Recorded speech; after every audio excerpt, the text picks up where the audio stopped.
Hello friends, welcome to the blackboard channel. 15 and 16 जनवरी 2021 के current affairs discuss करते हैं। एक साथ मैंने एक ही वीडियो में इनको कवर किया है और लगभग हर सोर्स को मैंने देख लिया है कि क्या क्या इंपॉर्टेंट क्वेश्चंस बन सकते हैं। उनको देखते हुए ये वीडियो बनाया गया है। चलिए पहले क्वेश्चन से स्टार्ट करते हैं। पहला क्वेश्चन है, cabinet has approved procurement of 83 light combat aircrafts LCA। 83 LCA जो लाइट कॉम्बैट एयरक्राफ्ट्स हैं तेजस, वो कैबिनेट ने ख़रीदने की मंजूरी दे दी है। तो ये कॉम्बैट एयरक्राफ्ट्स कौन सी कंपनी से ख़रीदे जाएंगे? तो सही उत्तर है HAL, Hindustan aeronautics limited. Hindustan aeronautics limited से ये 83 लाइट कॉम्बैट एयरक्राफ्ट्स तेजस खरीदे जाएंगे। इन 83 की जब मैं बात करूं तो 73 जो LCA हैं यानी लाइट कॉम्बैट एयरक्राफ्ट तेजस जो हैं वो मार्क 1A MK1A कैटेगरी के फाइटर एयरक्राफ्ट है, फाइटर एयरक्राफ्ट है। जबकि जो 10 हैं वो LCA मार्क 1, LCA तेजस मार्क 1, ये ट्रेनर एयरक्राफ्ट है, ये ट्रेनर एयरक्राफ्ट है। ठीक है, तो टोटल 83 लाइट कॉम्बैट एयरक्राफ्ट खरीदने का कैबिनेट ने फैसला किया है, जो कि HAL हिंदुस्तान एरोनॉटिक्स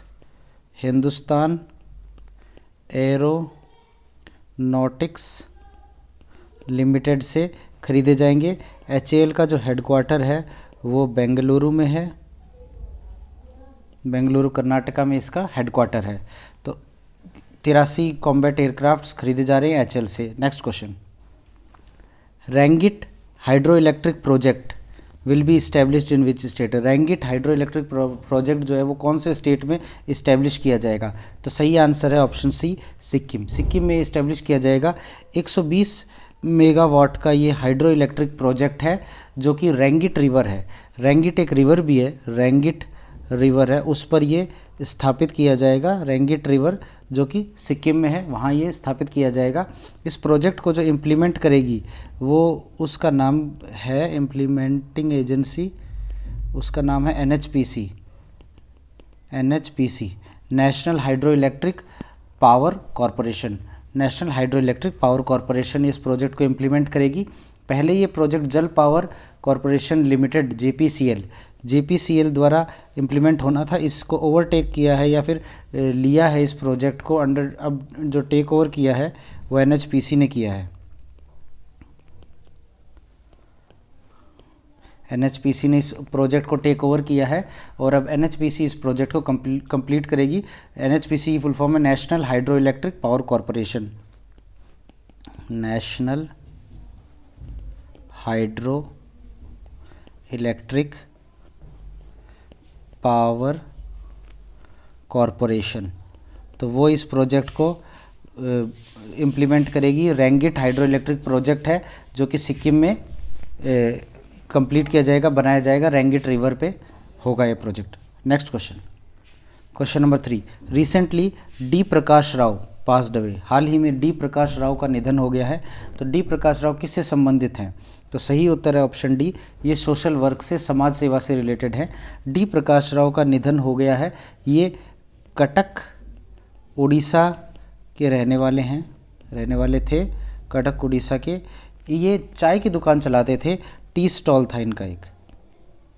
और ये इस टी स्टॉल से क्या करते थे, इस टी स्टॉल से उनकी जो भी अर्निंग होती थी उसके थ्रू वो जो बच्चों की जो एजुकेशन है, जो कि स्लम्स में रहने वाले बच्चे हैं या अनाथ बच्चे हैं, उनकी एजुकेशन में वो उस पैसे को, अपने जो भी इनकम है उसको इन्वेस्ट किया करते थे। उन्होंने एक स्कूल भी स्टार्ट किया था जो स्लम्स के किड्स को फ्री एजुकेशन देती थी। स्कूल का नाम था आशा ओ आश्वासन।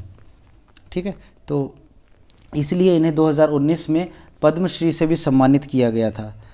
पद्मश्री 2019 किस लिए दिया गया था पद्मश्री? पद्मश्री दिया गया था for education of slum kids and orphans. उनकी एजुकेशन के लिए, फ्री एजुकेशन के लिए दिया गया था। एक स्कूल स्टार्ट किया था, स्टार्टेड ए स्कूल का नाम था आशा ओ आश्वासन। आशा ओ आश्वासन, ठीक है, ये स्कूल का नाम था। अपनी चाय की दुकान से ये सारी अर्निंग करते थे। डी प्रकाश राव, हाल ही में इनका निधन हुआ है, सोशल वर्कर थे ये। अगला question, first US president to be impeached twice, दूसरी बार महाभियोग लगातार किस कार्यकाल में, किस राष्ट्रपति पर चलाया जा रहा है यूएस में? तो सही आंसर है डोनाल्ड ट्रंप। डोनाल्ड ट्रंप पे 2019 में भी इम्पीचमेंट मोशन लाया गया था, इम्पीचमेंट चलाया गया था। और इस बार जो 2021 में जब चलाया जा रहा है, तो रीज़न है कि जो चुनावों के नतीजों के बाद जो भीड़ को उकसाना या इंसाइटमेंट करना और उसके बाद जो रायोट्स होना पूरे कंट्री में, इस वजह से ये महाभियोग लाया जा रहा है। पहली बार जो यूक्रेन की डीलिंग थी 2019 में, उसके लिए लाया गया था। तो दूसरी बार इम्पीचमेंट खाने वाले पहले राष्ट्रपति हैं ये यूएसए के। अगला question, till 15 January 2021 how many states have successfully completed ease of doing business reforms? Ease of doing business reforms को कंप्लीट करने वाले कितने राज्य अभी तक हो चुके हैं 15 जनवरी तक? तो सही आंसर है 8 स्टेट ऐसे हैं जिन्होंने ease of doing business reforms जो हैं, यानी कि EODB रिफॉर्म्स हैं, उनको इम्प्लीमेंट कर दिया है। ये जो EODB रिफॉर्म्स हैं, ये किसने स्टिपुलेट किए हैं, किसने इनकी गाइडलाइंस तय की? तो डिपार्टमेंट ऑफ एक्सपेंडिचर है, जो कि फाइनेंस मिनिस्ट्री के अंडर आता है। फाइनेंस मिनिस्ट्री के अंडर आता है, मिनिस्ट्री ऑफ फाइनेंस। उसने स्टिपुलेट किए थे guidelines ease of doing business की, और उनको ये फॉलो कर रहे हैं। तो कुल 8 स्टेट ऐसे हो गए जिन्होंने इन रिफॉर्म्स को लागू कर दिया है, कंप्लीट कर दिया है सक्सेसफुली अपने अपने राज्यों में। इससे बेनिफिट क्या हो रहा है कि इस रिफॉर्म्स को लाने के बाद जो भी स्टेट्स हैं वो ओपन मार्केट बोरोइंग्स के थ्रू एडिशनल फंड्स को जनरेट कर सकते हैं, मोबिलाइज कर सकते हैं। तो जो 8th स्टेट है, 8वां स्टेट है, वो है केरला, ठीक है। तो केरला को बेनिफिट क्या हुआ है? केरला या बाकी 7 राज्यों को बेनिफिट ये हुआ है, mobilise more funds through open market borrowings. Open market borrowings, open market borrowings के थ्रू एडिशनल फंड्स भी वो जनरेट कर सकते हैं, मोबिलाइज कर सकते हैं, ले सकते हैं। तो बाकी 7 स्टेट कौन से हैं? तो बाकी 7 स्टेट्स जो हैं वो हैं आंध्र प्रदेश, मध्य प्रदेश, ओडिशा, कर्नाटका, तमिलनाडु, राजस्थान, तेलंगाना। याद कैसे करेंगे? याद करने का सिंपल सा तरीका है, जो भी साउथ के जो स्टेट्स हैं, जैसे कि कर्नाटका, केरला, तमिलनाडु, तेलंगाना, आंध्र प्रदेश, तो आंध्र प्रदेश, कर्नाटका, तमिलनाडु, तेलंगाना और केरला, तो ये तो सारे स्टेट्स हैं, मतलब ये 5 स्टेट तो यही हो गए। उसके अलावा मध्य प्रदेश, राजस्थान, ओडिशा आपको याद रखने, बाकी 3 स्टेट्स ही हैं। टोटल 8 स्टेट्स ने ऐसा कर चुके हैं। केरल की बात करूं तो केरल के CM पिनाराई विजयन हैं, आप जानते होंगे। जो गवर्नर हैं केरल के वो हैं आरिफ मोहम्मद खान। ये कौन है? गवर्नर हैं ऑफ केरला, गवर्नर हैं केरला के आरिफ मोहम्मद खान, ठीक है। तो 15 जनवरी तक 8 ऐसे राज्य हैं जिन्होंने ease of doing business reforms जो कि स्टिपुलेट किए गए हैं department of expenditure, ministry of finance द्वारा, उनको लागू कर दिया है, कंप्लीट कर दिया है अपने अपने राज्यों में। 8वां जो राज्य है वो केरल है। उसके अलावा जो 7 राज्य हैं वो हैं आंध्र प्रदेश, कर्नाटक, तेलंगाना, मध्य प्रदेश, ओडिशा, तमिलनाडु, राजस्थान, ये सब, ठीक है। अब अगले क्वेश्चन पे चलते हैं। Recently Indian army has signed A $20 million contract two by switch drones. Switch drones खरीदने के लिए $20 मिलियन का एक कॉन्ट्रैक्ट इंडियन आर्मी ने किया है। तो इंडियन आर्मी ने ये किस कंपनी के साथ किया है?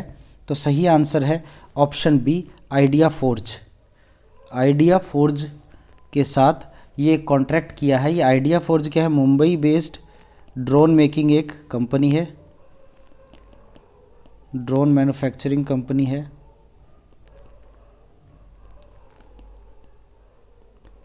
Idea forge.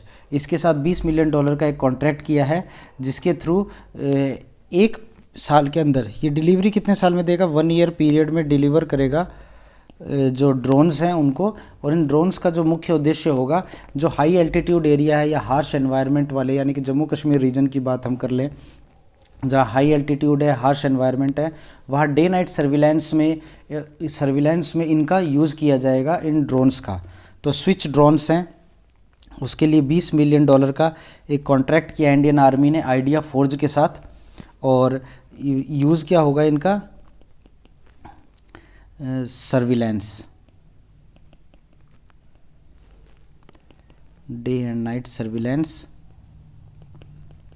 In harsh climate and high altitude areas.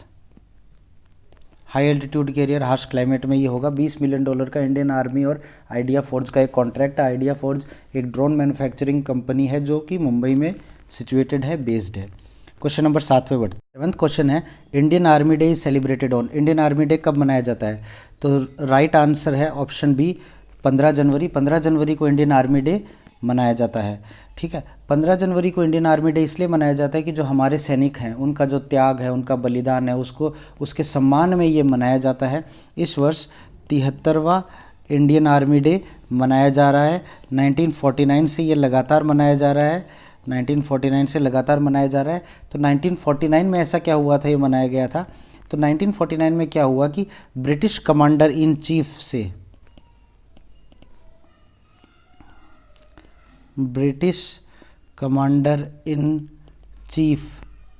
से जो पद था, जो कमांड थी, वो भारत ने ले ली थी। और इंडियन कमांडर इन चीफ ने ये कमांड ले ली थी। और इंडियन कमांडर इन चीफ उस समय कौन थे? Field marshal KM Cariappa, field marshal रहे हैं जो KM करियप्पा। उन्होंने ये जो कमांड है वो ले ली थी ब्रिटिश कमांडर इन चीफ से 1949 में। उस उपलक्ष्य में ही ये लगातार 15 जनवरी को मनाया जाता है।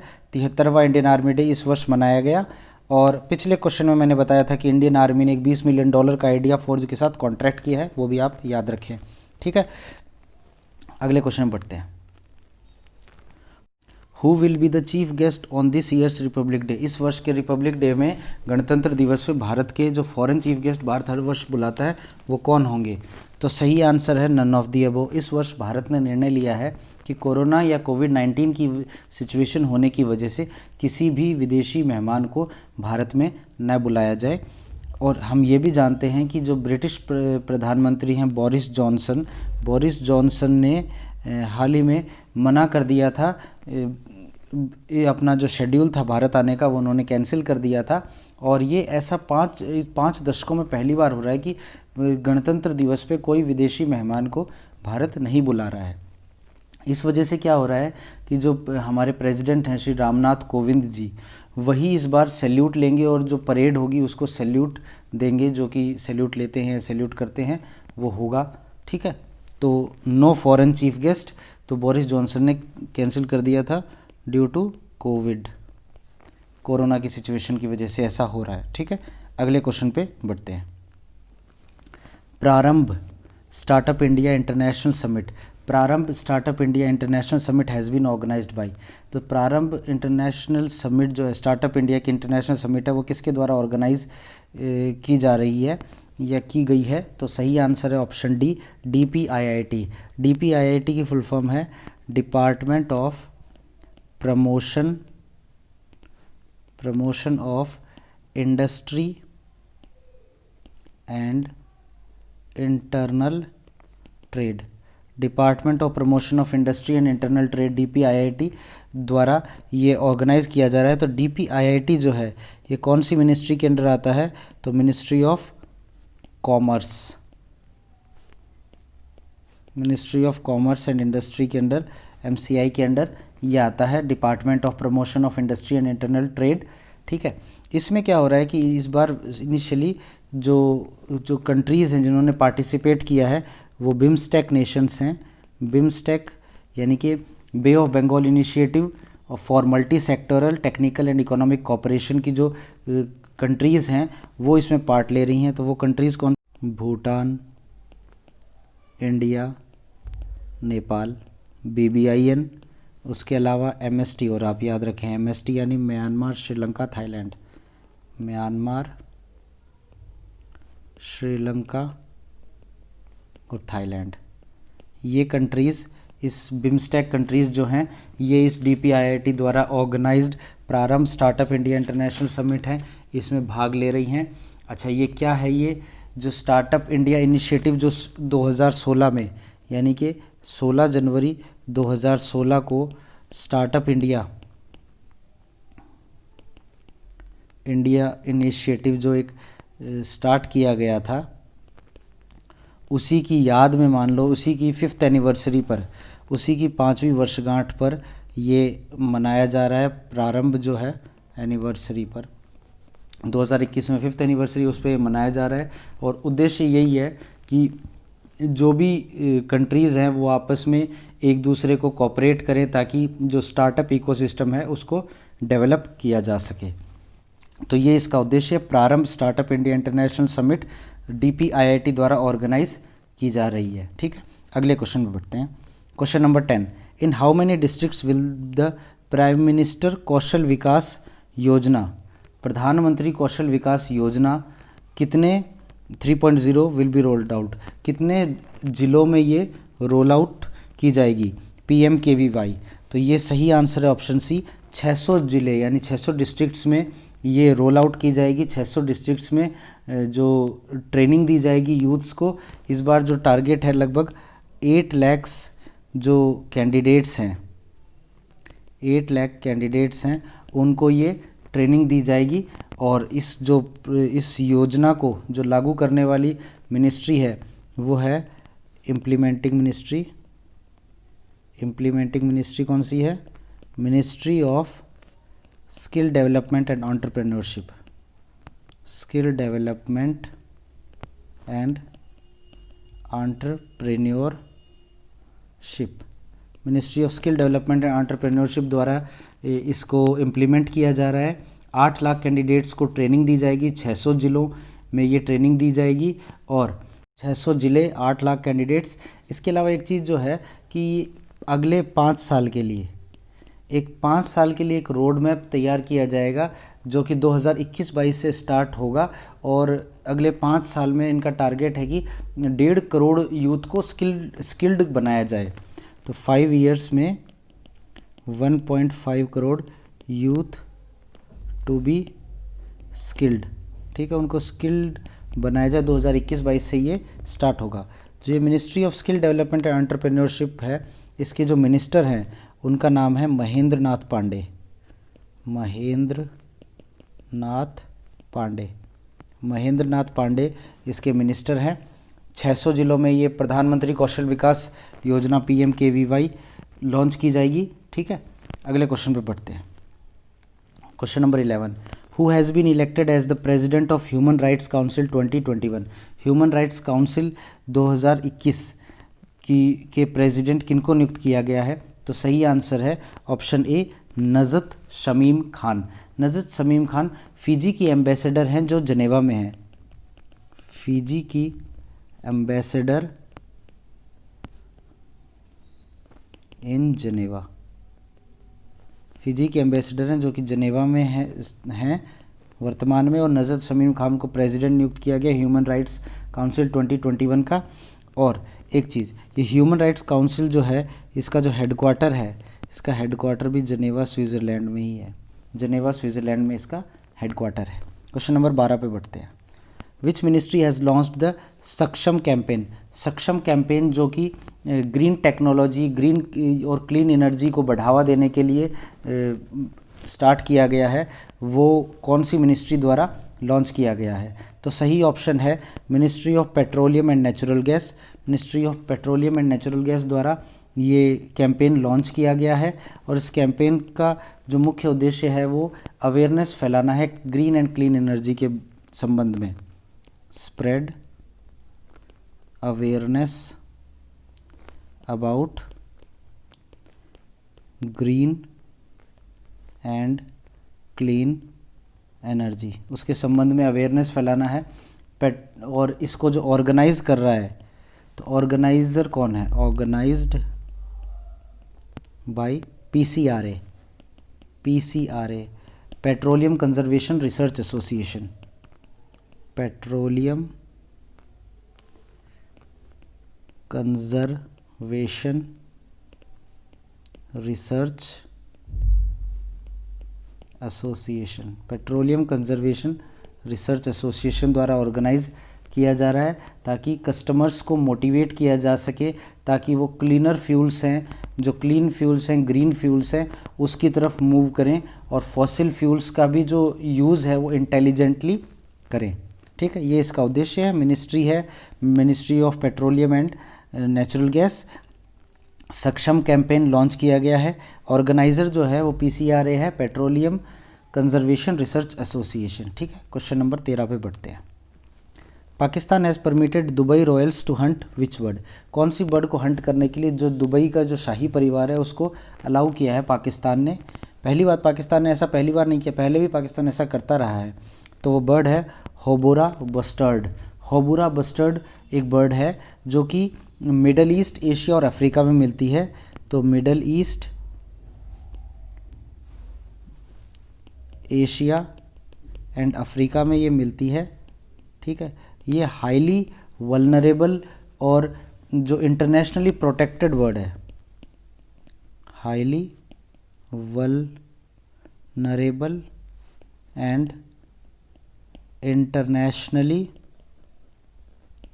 प्रोटेक्टेड है, प्रोटेक्टेड बर्ड है।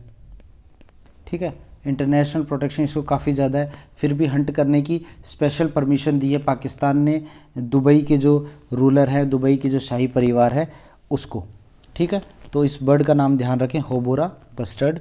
दुबई रॉयल्स हैं जो कि मोहम्मद बिन रशीद अल मखतूम हैं, जो कि कोई खास इंपॉर्टेंट नहीं है, बात है दुबई के शाही परिवार को पाकिस्तान ने इजाज़त दी। Option D, houbara bustard. अगला question, one school one IAS scheme has been launched by which state, कौन से राज्य द्वारा one school one IAS scheme launch की गई है? तो सही आंसर है केरल द्वारा ये स्कीम लॉन्च की गई है। एक फाउंडेशन है, उसने एक स्कॉलरशिप प्रोग्राम स्टार्ट किया है।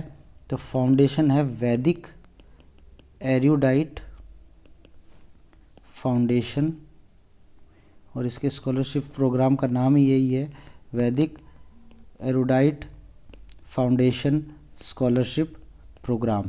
ये स्कॉलरशिप प्रोग्राम लॉन्च किया गया है। इस प्रोग्राम को जो इनॉग्रेट किया गया था वो जो केरल के गवर्नर हैं आरिफ मोहम्मद खान, पिछले की क्वेश्चन में मैंने बताया भी था, आरिफ मोहम्मद खान, उनके द्वारा इनॉग्रेट किया गया ये स्टार्ट किया गया इसके स्कीम को।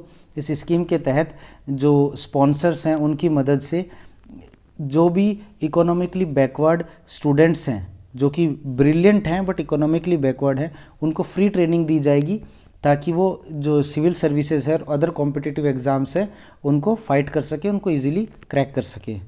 ठीक है, तो केरला द्वारा स्टार्ट किया गया है। प्रोवाइड फ्री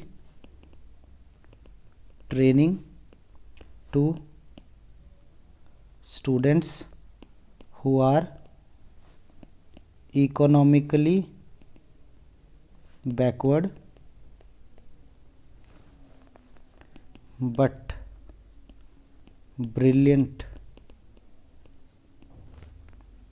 ठीक है, एकेडमिकली जो ब्रिलियंट है उनको। ठीक है, स्पॉन्सर द्वारा ये सपोर्टेड है और इसमें एक्सपेक्ट किया जा रहा है कि लगभग 10,000 बॉयज़ एंड गर्ल्स को अक्रॉस द स्टेट ट्रेन किया जा सके, टू बी ट्रेंड। ठीक है, एक चीज़। दूसरी बात ये कि सिविल सर्विसेज और अदर कॉम्पिटिटिव एग्ज़ाम्स के लिए ये one school one IAS scheme launch की गई है केरला राज्य द्वारा। इसको इनॉग्रेट किया था केरल के जो गवर्नर हैं आरिफ मोहम्मद खान, उनके द्वारा। आप जानते हो पिनाराई विजयन केरला के सीएम हैं। अगले क्वेश्चन में पढ़ते हैं। Who is India's first covid vaccine recipient. India के कोविड-19 की वैक्सीन जो आ गई है किसको सबसे पहले ये टीका लगा है, वैक्सीन लगी है? तो सही आंसर है ऑप्शन सी, मनीष कुमार। ये इंपॉर्टेंट क्वेश्चन है, मनीष कुमार को ये टीका लगा है। मनीष कुमार क्या हैं? दिल्ली में सैनिटेशन वर्कर हैं और दिल्ली एम्स में ये उनको टीका लगा है। तो एम्स दिल्ली द्वारा ये पहला टीका लगाया गया है, मनीष कुमार को लगाया गया है जो कि सैनिटेशन वर्कर हैं। क्वेश्चन नंबर 16th क्वेश्चन है, who has been conferred the Indian personality of the year award at IFFI।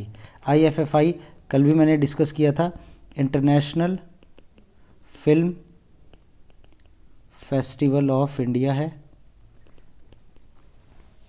उसमें जो international personality of the year का अवार्ड जो दिया गया है वो बिस्वजीत चटर्जी को दिया गया है। बिस्वजीत चटर्जी को, ये वेटरन एक्टर, डायरेक्टर और सिंगर रहे हैं और इनकी कुछ फिल्में जो इन्होंने एक्ट की हैं, जैसे कि 20 साल बाद इनकी एक फिल्म है जिसमें उन्होंने एक्टिंग करी है 20 साल बाद। नाइट इन लंदन भी एक फिल्म है इनकी, नाइट इन लंदन। इस तरह की अच्छी अच्छी फिल्में इन्होंने की हैं, तो इनको international personality of the year award दिया गया है IFFI में। ठीक है, इससे पहले मैं कल की वीडियो में सत्यजीत रे के बारे में बताया कि उनकी फिल्मों को दर्शाया जाएगा, उनके जो उन्होंने इतना बढ़िया उनका करियर रहा है उसको सेलिब्रेट करेगा IFFI सत्यजीत रे के। वो भी आप क्वेश्चन पिछले वीडियो को देखें, आपको मिलेगा। तो ये आज के और 15 और 16 के टोटल क्वेश्चंस थे। होप वीडियो अच्छा लगा होगा। PDF के लिए टेलीग्राम के लिंक जो डिस्क्रिप्शन में दिया गया उससे आप ज्वाइन कर सकते हैं। Thank you, have a nice day.